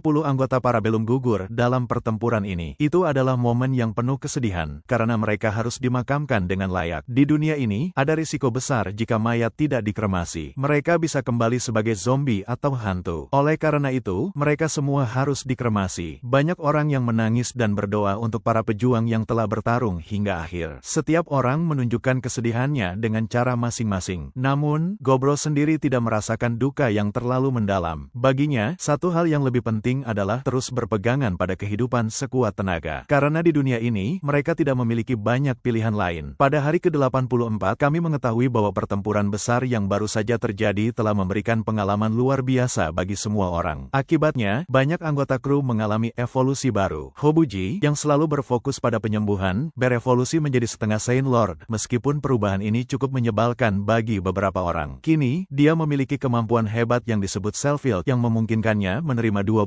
serangan dari Gobro tanpa terjatuh. Di sisi lain, Ghoul mengalami transformasi yang lebih ekstrim, dia berubah menjadi hantu. Karena selalu terobsesi dengan makanan busuk, dia mengonsumsi zombie sebagai makanan utama. Dan seperti pepatah yang sering dikatakan, kamu adalah apa yang kamu makan. Kini, pikirannya semakin bengkok dan orang-orang mulai khawatir dengan apa yang sebenarnya terjadi dalam dirinya. Suasana semakin mencekam ketika Gobro tiba-tiba merasa ketakutan melihat mata Hopni yang menyeramkan. Dia menyuruh Hopni untuk diam. Sejak awal, Hopni memang tidak pandai dalam pertarungan langsung, tetapi kini dia menjadi elemen kunci yang mengandalkan pertempuran dengan support sihir ilusi. Kemampuannya yang baru benar-benar luar biasa, dan Gobro yakin bahwa Hopni akan menjadi lebih unggul darinya dalam hal pengumpulan intelijen. Perkembangan positif terus terjadi. Beberapa Hobgoblin yang awalnya lemah berhasil berevolusi menjadi ogre. Mereka bertekad untuk menjadi lebih kuat demi menghormati rekan-rekan mereka yang gugur dalam pertempuran. Gobro cukup terkejut. Biasanya, Goblin hanya memikirkan diri sendiri, tetapi kini mereka benar-benar berduka dan menjadikan kesedihan mereka sebagai motivasi untuk berkembang. Bahkan pemimpin Kobold mengalami peningkatan kekuatan, berevolusi menjadi prajurit Kobold. Dia mengklaim bahwa penampilannya kini lebih tangguh seperti Gobro, tetapi Gobro justru berpikir bahwa dia terlihat lebih seperti bos mafia yang sedang melakukan cosplay. Yang lebih menarik, pemimpin Kobold ini bahkan menerima nama asli dan sekarang dikenal sebagai Chuji. Orang tua Gobji kemudian menjelaskan bahwa nama asli adalah sesuatu yang sangat spesial dan hanya diberikan kepada individu dengan level tertentu. Namun, jika seorang musuh mengetahui nama aslimu, mereka dapat menggunakan mantra jahat atau kutukan terhadapmu. Oleh karena itu, memberitahu orang lain tentang nama asli bisa sama saja dengan membunuh diri sendiri. Meskipun begitu, Chuji memutuskan untuk mengungkapkan nama aslinya kepada Gobro sebagai tanda kesetiaan. Sebagai balasan, Gobro pun setuju untuk memanggilnya Keita mulai sekarang. Sementara itu, Gobro memikirkan nasib para tahanan. Akhirnya, dia memutuskan untuk membebaskan mereka. Siapapun yang tidak memiliki tempat tujuan dapat bergabung sementara dengan kru Gobro. Namun, beberapa tahanan merasa tersinggung. Mereka menganggap diri mereka lebih unggul dan menolak ide untuk menjadi anggota sementara, karena itu berarti status mereka lebih rendah dari Goblin. Pernyataan ini memicu pertengkaran. Goblin-Goblin merasa dihina oleh kesombongan para tahanan. Gobro mengakui bahwa ketiga tahanan ini memang lebih kuat dari para Goblin, tetapi dia lebih mempercayai Goblin yang telah berlatih bersamanya sejak kecil dibandingkan orang-orang asing yang baru saja muncul. Gobro dengan tegas mengatakan bahwa jika mereka ingin naik peringkat, mereka harus membuktikannya. Namun, para tahanan itu justru menantang pemimpin kru tentara bayaran dalam duel untuk merebut kendali. Mereka mengira Dampir adalah bosnya dan menganggapnya lucu bahwa Gobro si ogre besar hanyalah bawahan. Gobro harus menenangkan Dampir agar dia tidak terpancing amarahnya. Akhirnya, mereka memutuskan untuk bermain bersama para badut ini. Gobro menantang dua dari mereka sekaligus, tetapi mereka malah menganggapnya sombong. Namun, semua orang terkejut ketika para tahanan memamerkan senjata mereka. Gobji yang cabul langsung bersemangat menonton, menyebutkan bahwa beberapa anggota kru mungkin bisa menggunakan senjata ini juga. Senjata ini memiliki keunggulan besar. Mereka dapat meningkatkan kekuatan pemiliknya secara drastis dan memperbaiki diri sendiri saat mengalami kerusakan. Saat pertarungan dimulai, Gobro dengan cepat mengalahkan para penyerang, menghabisi siapapun yang berani maju. Tetapi tiba-tiba, dia terkena serangan balik. Salah satu pria, yang terlihat seperti karakter dari film laga, mengklaim dirinya sebagai pemimpin baru. Namun, Gobro dengan mudah mengirimnya terbang dengan satu serangan. Gobro menjelaskan bahwa pria itu sebenarnya cukup cerdik karena berhasil menyelinap dan mendaratkan pukulannya. Namun, dia hanya membiarkannya terjadi sebagai bagian dari permainan. Kini, hanya satu orang yang tersisa. Pria tembus pandang. Namun, dia menghilang entah kemana. Saat akhirnya ditemukan, pria itu malah menyatakan cintanya kepada Dampir. Gobro langsung menghajarnya habis-habisan, merasa kesal karena orang bodoh ini berani mendekati Dampir tepat di depan matanya. Di sisi lain, beberapa ras hebat lainnya di antara para tahanan merasa sangat bersyukur karena telah dibebaskan dari perbudakan. Gobro bahkan memberikan pria tembus pandang itu setetes darahnya untuk menyembuhkan luka-lukanya. Namun, akibatnya pria itu malah bersumpah setia kepada Gobro. Sesuatu yang membuat situasi menjadi sangat canggung. Pada akhirnya, kru Gobro kini memiliki 50 anggota sementara yang baru. Mereka mulai bertanding melawan kru Andit Gobro, dan Gobro menugaskan Gobu Kichi untuk melatih mereka. Namun, itu bukan satu-satunya perkembangan penting. Gobro menemukan beberapa pandai besi baru untuk bekerja dengan gadis pandai besi. Para kurcaci kecil ini menilai bahwa gadis itu masih memiliki jalan panjang untuk menjadi ahli, tetapi mereka melihat potensi besar dalam dirinya. Meskipun gadis pandai besi tidak terlalu menyukai mereka, kurcaci dikenal sebagai pandai besi terbaik di dunia ini, bahkan mungkin bisa membuat perlengkapan mithril. Karena itu, Gobro meminta gadis pandai besi untuk mencoba bekerja sama dengan mereka. Selain itu, Gobro juga mempelajari kemampuan baru yang disebut sintesis. Dia melakukan beberapa eksperimen dengan senjata bola dan mendapati bahwa teknik ini benar-benar bekerja seperti sihir. Namun, eksperimen tidak selalu berjalan mulus. Saat mencoba menggunakan kekacauan orang mati untuk menciptakan monster baru, makhluk itu malah menjadi liar dan tidak terkendali, menyebabkan kekacauan besar. Gobro akhirnya harus menghancurkannya. Dia juga bereksperimen dengan kelemahan berbagai makhluk. Saat menggabungkan kelemahan terhadap sinar matahari dan kelemahan terhadap kerusakan cahaya, dia menciptakan kelemahan terhadap kerusakan sinar matahari. Sayangnya, efek ini justru menjadi lebih buruk dari yang dia perkirakan, membuatnya menyesali eksperimen tersebut. Pada hari ke-85, mereka mulai merenovasi markas. Prioritas utama adalah membangun sumber air panas, karena mereka ingin menawarkannya sebagai layanan kepada sekutu para peri. Pada hari ke-86, Gobro menggunakan para anggota sementara untuk menguji kemampuan sintesisnya. Ia berencana melakukan eksperimen tanpa risiko kematian, tetapi ternyata hasilnya lebih ekstrim dari yang ia bayangkan. Pada hari ke-87, para pandai besi kurcaci memberikan karya terbaik mereka kepada Gobro, sebuah warhammer hebat. Namun, Gobro kesulitan memahami apa yang membuatnya begitu istimewa. Seiring waktu, banyak hal telah berubah sejak ia lahir. Kini, ia bahkan harus menahan kehadirannya di hutan karena semua makhluk langsung tunduk saat melihatnya. Pada hari ke-88, Gobro mengumumkan bahwa mereka akan mulai bertani. Ternyata, ia telah mendapatkan berbagai benih ajaib yang bisa menghasilkan buah dan sayuran dengan pertumbuhan lebih cepat, rasa lebih enak, dan kandungan nutrisi lebih tinggi daripada tanaman biasa. Pada hari ke-89, beberapa rekrutan sementara kembali ke rumah mereka, termasuk beberapa mantan tahanan yang merasa lebih unggul. Namun, sebelum mereka pergi, Gobro telah mencuci otak mereka untuk bertindak sebagai mata-mata di dalam kerajaan dan kekaisaran. Sementara itu, tentara manusia mulai mundur, dan tetua elf mengucapkan terima kasih kepada Gobro atas bantuannya. Mereka mengadakan pesta besar untuk merayakan kemenangan. Namun, Gobro bertanya-tanya apakah itu bijak untuk mengundangnya. Tetua elf mengakui bahwa seharusnya mereka menghindari orang luar, tetapi Gobro dan krunya sudah menjadi sahabat sejati mereka. Tetua elf juga berbagi cerita tentang adiknya yang meninggalkan hutan berabad-abad lalu untuk mencari hubungan dengan dunia luar. Tetua berharap hutan mereka tetap menjadi tempat aman bagi adiknya jika suatu hari ia kembali, dan Gobro telah membantu mewujudkannya. Suasana pun menjadi emosional sebelum pesta dilanjutkan. Setelah kembali ke markas, Art menggali batu roh terakhir sebagai hadiah untuk Velvet dan Karbunkel. Karbunkel yang berwarna hijau langsung melahapnya dan memperoleh banyak kemampuan baru. Gobro juga mulai serius dalam kerajinan. Ia mengambil tulang kerangka hitam, menggabungkannya dengan bahan replika agar tahan sinar matahari, dan menciptakan kelabang kerangka sebagai tunggangan untuk membawa gadis-gadis manusia ke kota. Gadis-gadis itu awalnya ketakutan, mengira mereka akan diusir, tetapi Gobro mengingatkan bahwa ia telah berjanji mengembalikan mereka ke rumah ketika mereka pertama kali bertemu. Pada hari ke-91,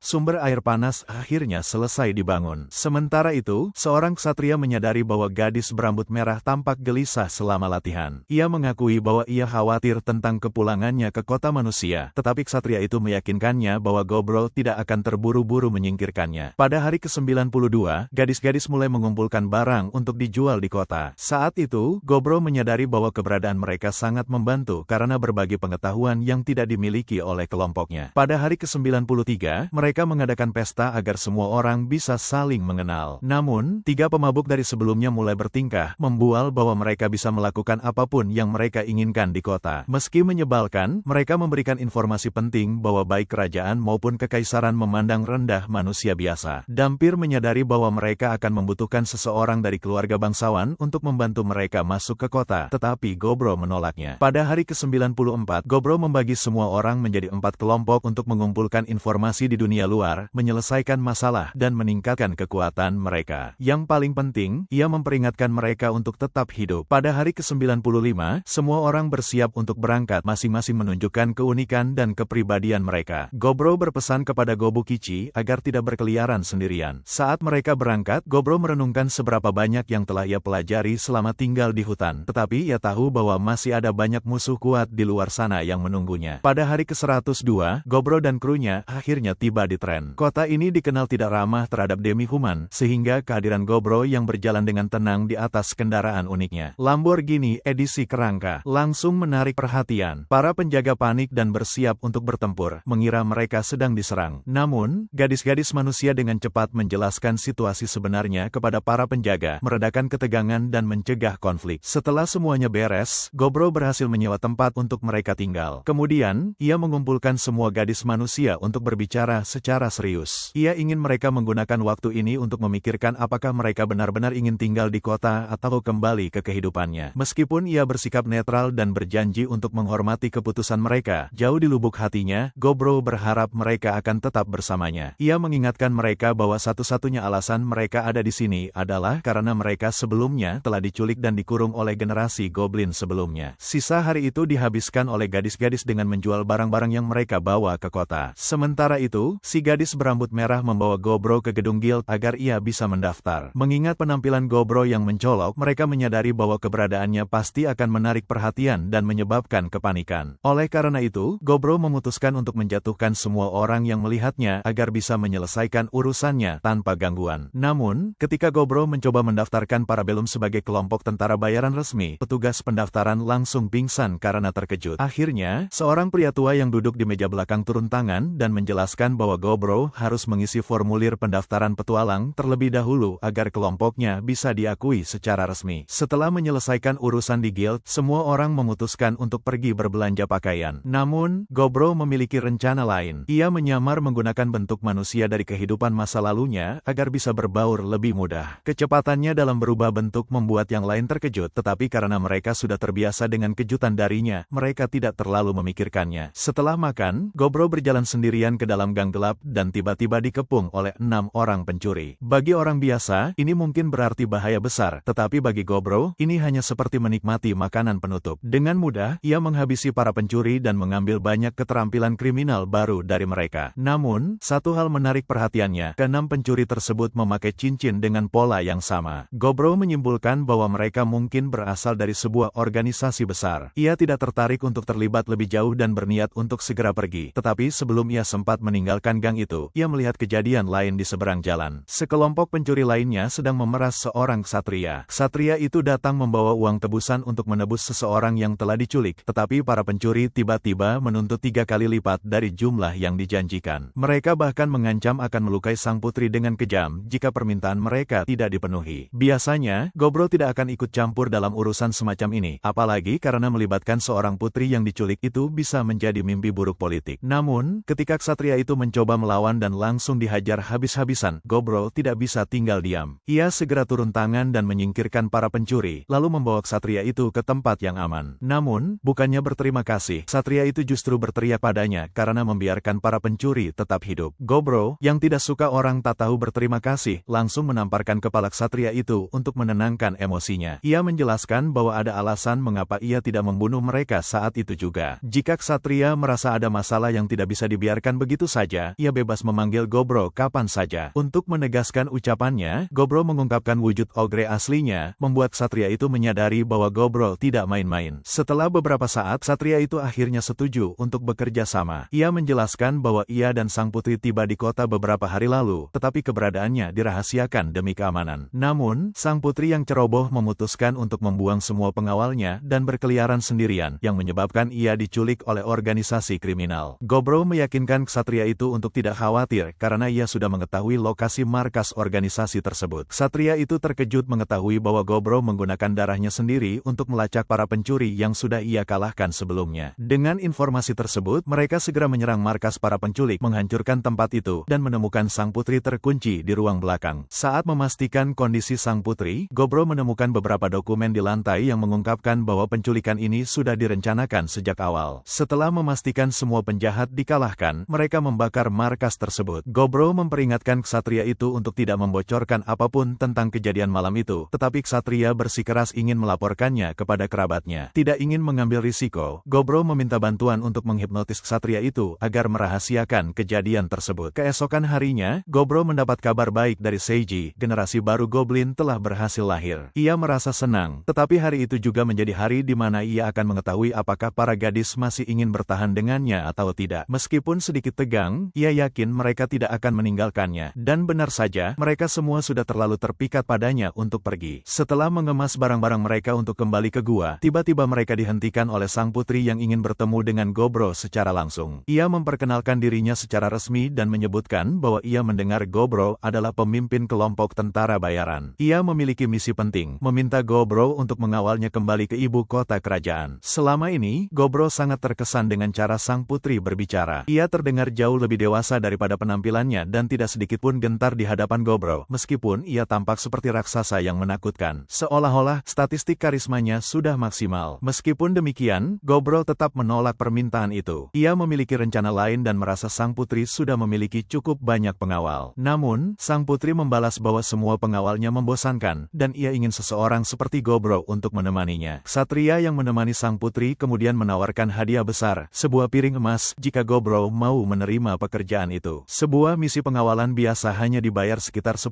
emas, tetapi piring emas bernilai 1 juta. Begitu para gadis mendengar besarnya hadiah yang ditawarkan, mereka langsung mendesak Gobro untuk menerima pekerjaan itu. Akhirnya, karena tertarik untuk pergi ke ibu kota kerajaan, Gobro pun setuju. Ketika tiba saatnya untuk berangkat, Gobro menyadari ada yang aneh, tidak ada satupun pengawal sang putri yang hadir. Ia langsung merasa ada sesuatu yang tidak beres. Kecurigaannya terbukti benar ketika sang putri dengan santai mengakui bahwa ia sengaja meninggalkan semua pengawalnya untuk datang ke sini sendirian. Sekarang, sekelompok ksatria sedang sibuk mencarinya. Jika Gobro tertangkap bersamanya dalam situasi seperti ini, sangat mungkin ia akan dianggap sebagai penculik. Namun, ia tidak bisa mundur karena kontrak sudah ditandatangani, dan begitu perjanjian dibuat, itu tidak bisa dibatalkan. Di perjalanan, sang putri terus membombardirnya dengan pertanyaan, terutama tentang kelabang kerangka yang mereka tunggangi dan beberapa hewan aneh yang terlihat di kejauhan. Gobro dengan sabar menjawab semua pertanyaannya sampai akhirnya memutuskan sudah waktunya untuk beristirahat dan makan siang. Mereka berhenti sejenak dan bersama Dampir, Gobro mulai berburu beberapa makhluk liar untuk dimasak. Ia bahkan menyamarkan kelabang kerangka agar tidak terlalu terlihat mengerikan. Tetapi, meskipun sedang sibuk, Gobro masih harus menghadapi satu masalah lain. Sang putri terbukti sangat merepotkan. Ia terus menempatkan dirinya dalam bahaya, hampir melompat dari kereta, dan bahkan mengganggu si kembar saat mereka sedang memasak. Akhirnya, Gobro kehilangan kesabaran dan memberinya satu pukulan yang cukup keras untuk membuatnya berhenti berulah. Setelah makan siang, perjalanan kembali dilanjutkan, hingga mereka menemukan sarang ular kura-kura. Gobro sangat bersemangat untuk mencoba daging mereka, tetapi tidak ada satupun dari kelompoknya yang mau membantu membersihkan sarang. Terpaksa, ia menggunakan sihir bumi seorang diri untuk menggali keluar ular-ular tersebut. Setelah mengeluarkannya, ia mulai membantai mereka dan menyuruh si kembar untuk menyiapkan saus agar bisa menikmati hidangan baru ini. Saat itulah, sesuatu yang mengejutkan terjadi. Sang putri, yang biasanya hanya membuat masalah, akhirnya menawarkan bantuan kepada si kembar sebagai permintaan maaf atas kelakuannya sebelumnya. Gobro merasa sangat senang melihatnya mulai akur dengan semua orang. Ketika makanan sudah siap, mereka duduk bersama dan menikmati hidangan lezat lainnya. Setelah makan, perjalanan dilanjutkan, dan Gobro mendapati dirinya semakin tertarik pada sang putri setelah melihat perubahan sikapnya. Beberapa waktu kemudian, mereka memutuskan untuk beristirahat. Saat itulah Gobro memutuskan untuk mengizinkan ksatria dalam kelompok mereka bergabung dalam sesi latihan pagi. Mendengar ini, sang putri pun langsung tertarik dan mengatakan ingin ikut juga. Ksatria yang menemani mereka awalnya keberatan. Latihan seperti ini berbahaya, dan ia khawatir sang putri akan terluka. Namun, sang putri bersikeras bahwa risiko itu sepadan jika ia bisa belajar membela diri. Akhirnya, ia diperbolehkan ikut serta dalam latihan, dan sepanjang sesi itu, Gobro memperhatikan bahwa ia mulai belajar dengan cukup cepat. Di kemudian hari, saat kelompok itu melintasi pegunungan, mereka mulai berdiskusi mengenai rute perjalanan selanjutnya. Jalur tercepat adalah langsung melewati gunung, tetapi itu juga rute yang paling berbahaya. Ksatria menyarankan agar mereka mengambil jalan memutar di sepanjang sungai untuk menghindari risiko yang tidak perlu. Jalur tebing gunung terkenal berbahaya karena dihuni oleh elang Vet, monster berbentuk elang besar dengan sayap kuat dan cakar beracun yang mematikan. Gobro belum pernah mendengar tentang mereka sebelumnya, jadi ksatria menjelaskan bahwa elang Vet adalah predator udara terkuat di sekitar gunung. Mereka sangat cepat dan racunnya bisa melumpuhkan target dalam hitungan detik. Mendengar ini, semua orang langsung sepakat untuk menghindari rute itu. Namun, Gobro justru semakin tertarik. Jika ada monster kuat di jalan itu, artinya ada kesempatan untuk berburu dan berpesta. Keputusan pun dibuat. Keesokan harinya, mereka akan melewati ngarai. Saat perjalanan dimulai, mereka langsung disambut oleh elang biasa. Tetapi bagi Gobro, mereka hanyalah makanan sarapan yang lezat. Setelah dengan mudah mengalahkan mereka, kelompoknya akhirnya bisa menikmati elang goreng untuk sarapan. Namun, setelah itu, tantangan sebenarnya baru dimulai. Gobro menyadari bahaya yang lebih besar akan datang, jadi ia memerintahkan semua orang untuk tetap berada di kereta demi keselamatan mereka sendiri, setidaknya sampai ia memberikan tanda bahwa situasi sudah aman. 1 jam telah berlalu, dan meskipun mereka semua percaya pada kemampuan Gobro. Waktu yang lama tanpa kabar darinya mulai membuat beberapa orang khawatir. Dampir tetap yakin bahwa Gobro pasti bisa mengalahkan elang raksasa, tetapi jika hal yang paling buruk terjadi dan Gobro mati, ia bersumpah akan segera pergi membalasnya dengan membunuh burung itu sendiri, atau mati saat mencobanya. Saat itu, mereka menyadari suasana tiba-tiba menjadi sangat sunyi. Dengan hati-hati, mereka menarik tirai untuk melihat apakah pertempuran sudah berakhir. Namun, yang mereka lihat justru membuat mereka terkejut. Gobro telah kehilangan satu lengannya dan masih bertarung melawan elang raksasa. Meskipun dari luar terlihat seperti ia berada di ambang kekalahan, kenyataannya Gobro hanya sedang mengukur kekuatan lawannya. Kini, setelah puas dengan latihan ringannya, ia akhirnya memutuskan untuk serius. Ia mengambil lengan yang terputus, memakannya untuk mempercepat generasi, lalu berubah dan menembak burung itu dalam satu serangan mematikan. Ketika elang raksasa akhirnya tumbang, Gobro menemukan sesuatu yang sangat langka di tubuhnya, batu roh. Benda ini sangat berharga, setara dengan kekayaan sebuah negara kecil dalam bentuk emas. Karena itu, gadis-gadis di kelompoknya segera menyuruhnya untuk tidak memakannya. Setelah mengamankan batu roh, Gobro mencoba daging elang raksasa dan memperoleh berbagai keterampilan baru, termasuk transformasi baru yang menarik. Saat ia masih sibuk memeriksa perubahan dalam dirinya, sang putri kembali mendekat dengan pertanyaan lain. Ia sudah memperhatikan kebiasaannya sejak lama dan ingin tahu alasan di balik kebiasaannya memakan setiap makhluk yang ia bunuh. Gobro sudah pernah mendapat pertanyaan serupa dalam kehidupan sebelumnya, tetapi jawabannya selalu sama. Ia memakan semua hasil buruannya sebagai bentuk penghormatan dan penebusan karena telah mengambil nyawa mereka. Dengan cara ini, ia menanggung semua beban dan kebencian dari mereka yang jatuh di tangannya. Ia tidak memiliki niat untuk mengubah prinsip itu dalam waktu dekat. Pada hari ke-109, kelompok mereka tiba di sebuah desa yang seluruh penduduknya adalah manusia. Seperti yang sudah diduga, kehadiran Gobro langsung membuat mereka semua ketakutan. Gobro tahu bahwa manusia memiliki ketidakpercayaan yang mendalam terhadap ras iblis dan monster seperti dirinya. Namun, situasi segera mereda setelah Putri Ruberia menunjukkan lambang keluarganya. Melihat simbol kerajaan itu, penduduk desa langsung tenang dan akhirnya menerima mereka. Sebagai tanda keramahan, mereka diundang ke tempat utama desa, sebuah air terjun besar yang juga merupakan sumber air panas alami. Setelah seharian bersantai di sana, penduduk desa mengadakan pesta untuk menyambut mereka sebagai bentuk rasa terima kasih. Dalam suasana perayaan itu, Gobro berbagi alkoholnya dengan warga desa. Sayangnya, salah satu penduduk terlalu banyak minum dan akhirnya membuat keributan, memancing kemarahan Dampir. Untuk mencairkan suasana, Gobro memutuskan untuk mengadakan kontes minum dengan hadiah 4 piring perak. Namun, ada satu masalah, Gobro tidak bisa mabuk. Satu persatu, peserta lain tumbang dalam upaya mengalahkannya, sementara ia tetap santai menikmati ikan bakar dan bahkan mendapatkan beberapa kemampuan baru dari hidangan itu. Pada hari ke-110, saat kelompok mereka bersiap untuk meninggalkan desa, Gobro menyadari bahwa si kembar tampak sedikit pucat. Ketika ia menanyakan alasannya, mereka menjelaskan bahwa mereka kelelahan karena harus memasak untuk begitu banyak orang selama festival semalam. Melihat kondisi mereka, Gobro menawarkan diri untuk mengambil alih tugas memasak hari itu agar mereka bisa beristirahat sejenak. Pada hari ke-111, semua orang terkejut saat mereka meminta Gobro menghentikan kelabang yang mereka tumpangi. Ternyata, si kembar sedang hamil anak-anaknya. Gobro, yang kebingungan, segera menghubungi Gabi untuk meminta saran. Dalam waktu singkat, perut si kembar mulai membengkak dengan cepat, membuat Gobro bertanya-tanya apakah mengirim mereka kembali ke desa akan menjadi pilihan yang aman. Sayangnya, Gabi menjelaskan bahwa mereka tidak akan sempat tiba di sana tepat waktu. Anak-anak yang belum lahir menyerap nutrisi langsung dari ibu mereka dan akan lahir di tempat. Jika si kembar adalah raksasa, mungkin mereka akan baik-baik saja, tetapi tubuh manusia terlalu kecil untuk menampung perkembangan secepat ini. Tanpa cukup nutrisi, perut ibu bisa robek yang akan sangat berbahaya. Menyadari situasi semakin genting, Gobro berusaha mencari tempat terdekat di mana si kembar bisa melahirkan dengan aman. Meskipun mereka kesakitan, si kembar tetap meyakinkan Gobro agar tidak terlalu khawatir dan berjanji bahwa mereka akan segera melahirkan anak-anaknya. Namun, kecemasan meningkat ketika kondisi mereka semakin lemah dan kurus. Bahkan ramuan kehidupan dari sang alkemis tidak cukup untuk menopang mereka. Mereka sangat membutuhkan sesuatu yang memiliki kandungan nutrisi jauh lebih tinggi. Gobro pun memikirkan solusi drastis. Ia tahu ini bukan pilihan yang mudah, tetapi baginya, ini adalah satu-satunya cara. Tanpa ragu, ia merobek lengannya sendiri dan menyuruh si kembar untuk memakan dagingnya. Semua orang tercengang dengan keputusannya. Tidak ada waktu untuk memasaknya, jadi mereka harus memakannya mentah agar dapat memperoleh energi secepat mungkin. Si kembar menolak dan memohon agar Gobro tidak melakukan hal itu, tetapi yang lain mengingatkan bahwa Gobro bisa meregenerasi tubuhnya, sementara mereka tidak memiliki kemampuan kemampuan itu. Akhirnya, Gobro mengambil inisiatif dan menggigit sebagian dagingnya sendiri, lalu memberikannya kepada mereka. Ia menegaskan bahwa mereka boleh membencinya nanti, tetapi ia tidak akan membiarkan mereka atau anak-anak mereka mati. Setelah si kembar memperoleh kembali sedikit tenaga, Gobro segera mencari tempat berlindung. Ia menemukan sebuah gua yang cukup layak untuk dijadikan tempat bersalin darurat. Ada beberapa beruang di dalamnya, tetapi ia langsung memerintahkan 3 tuan untuk menyingkirkan mereka. Setelah itu, ia menggunakan sihirnya untuk menciptakan beberapa tempat tidur darurat. Saat proses persalinan semakin dekat, perut si kembar tampak seperti akan meledak. Gobro segera menggunakan kemampuan penyembuhannya serta beberapa anestesi untuk meredakan rasa sakit mereka, meskipun ia tidak yakin berapa lama efeknya akan bertahan. Ketika salah satu perut si kembar berhenti mengembang, Gobro segera menghubungi Seiji dengan salah satu darah mininya untuk memberikan pembaruan tentang situasi ini. Ia menjelaskan bahwa apa yang akan ia lakukan mungkin berharga bagi markas mereka, sehingga Seiji harus memperhatikan dengan saksama. Gobro kemudian menidurkan salah satu si kembar dan mulai menyulap pisau bedah ajaibnya. Ia mengingatkan dirinya sendiri untuk terus menggunakan sihir penyembuhan dan menjaga agar si kembar tetap dalam kondisi stabil. Dengan hati-hati, ia memulai prosedur persalinan. Tidak lama kemudian, si kembar berhasil melahirkan bayi laki-laki dan bayi perempuan berkat bantuan sihir dan darah Gobro. Seluruh proses berjalan sukses dan luka si kembar sembuh dengan cepat. Gobro merasa lega karena mereka selamat dan bangga bisa menjadi seorang ayah. Saat melihat bayi-bayi itu, sang putri mengambil salah satunya dan bercanda bahwa mereka tampak seperti monyet kecil, tetapi tetap mengakui bahwa mereka sangat lucu. Kemudian, Goji maju untuk melihat lebih dekat bayi-bayi itu. Ia curiga bahwa mereka mungkin adalah ogre berdarah campuran. Dugaannya terbukti benar ketika ia melihat tanduk kecil di kepala mereka. Ia menjelaskan bahwa Gobro bisa mencabut tanduk mereka selagi mereka masih bayi. Goji melanjutkan bahwa jika seorang wanita manusia melahirkan anak demi-human, biasanya anak itu akan mewarisi ras ayahnya. Namun, dalam kasus yang sangat langka, 1 dari sejuta, dapat lahir anak berdarah campuran unik. Anak-anak seperti ini memiliki kekuatan besar, tetapi seringkali tidak diterima oleh kedua ras mereka. Mereka dianggap aneh dan bahkan sering dicap sebagai monster berbahaya. Gobro menerima informasi itu dengan tenang. Baginya, tidak peduli bagaimana dunia memandang anak-anaknya, ia akan tetap mencintai mereka tanpa syarat. Seiji pun mendukungnya, menegaskan bahwa semua orang di Parabellum juga merasakan hal yang sama. Ada hal aneh lainnya yang mereka perhatikan, bayi-bayi itu memiliki bola di tubuh mereka. Gobro menduga ini terjadi karena dirinya memiliki banyak bola dan juga kekuatan bola naga dalam tubuhnya. Akhirnya, mereka menamai bayi perempuan itu Gobro dan bayi laki-laki itu Argento. Sementara itu, si kembar, Felicia dan Alma, berada dalam kondisi baik setelah melahirkan. Gobro mengucapkan terima kasih kepada mereka karena telah membawa anak-anaknya ke dunia. Dengan penuh keyakinan, ia menyatakan bahwa ia ingin membangun keluarga bersama mereka mulai saat ini. Mendengar itu, semua orang setuju dan menyambut masa depan yang baru. Pada hari ke-112,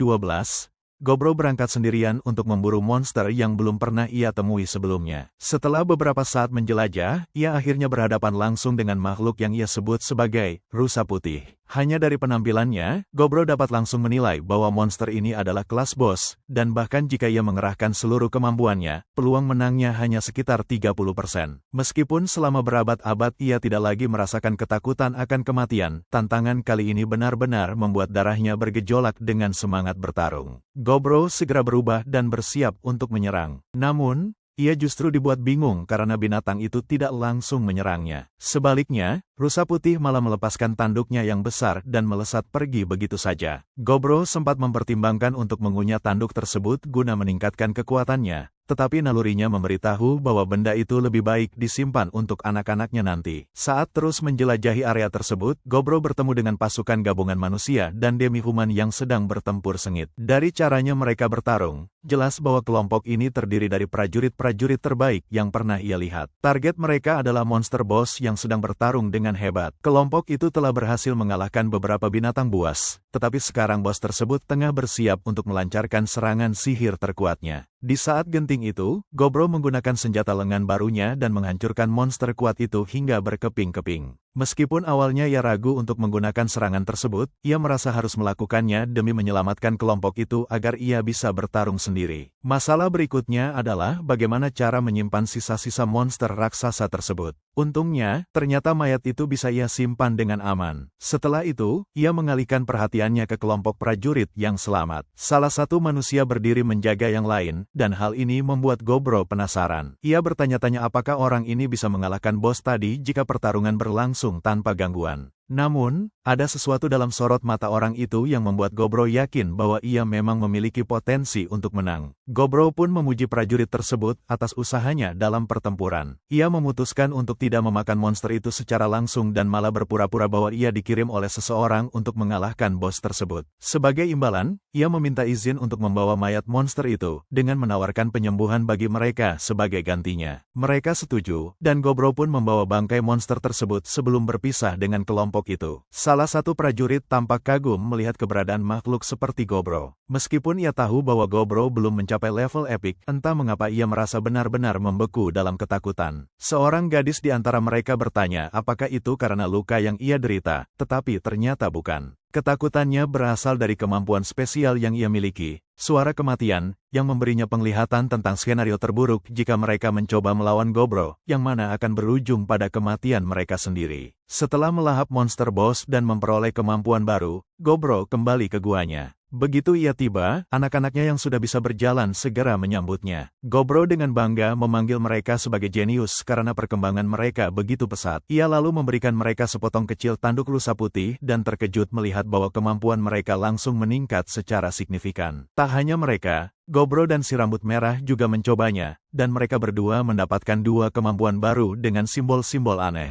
Yang lebih mengejutkan, hanya dengan sepotong kecil tanduk, efeknya begitu luar biasa. Hal ini membuat Gobro mulai khawatir bahwa ia mungkin telah membuat kesalahan besar. Jelas bahwa rusa putih bukanlah makhluk yang bisa ia hadapi saat ini. Malam itu, level Gobro melewati ambang batas yang diperlukan sekali lagi. Semua kondisi pun terpenuhi, memungkinkan dirinya untuk berevolusi ke tahap berikutnya. Kali ini, ia bisa berevolusi menjadi spesies yang telah lama punah, yang dikenal sebagai Lord Apostel. Tanpa ragu, Gobro menerima evolusi tersebut dan sekaligus mendapatkan kembali nama aslinya, Doi. Meskipun ia seharusnya memperoleh beberapa kemampuan baru dari perubahan ini, ada beberapa kondisi yang masih belum terpenuhi, sehingga kemampuan itu akan datang nanti. Selain itu, 8 dari bawahannya mengalami peningkatan status, resmi menjadi Jenderal Iblis. Keesokan paginya, semua orang terkejut melihat bentuk evolusi baru Gobro. Transformasi ini benar-benar mengubah kehadirannya. Dengan pencapaian ini, perjalanan Gobro sebagai makhluk yang semakin kuat pun berlanjut.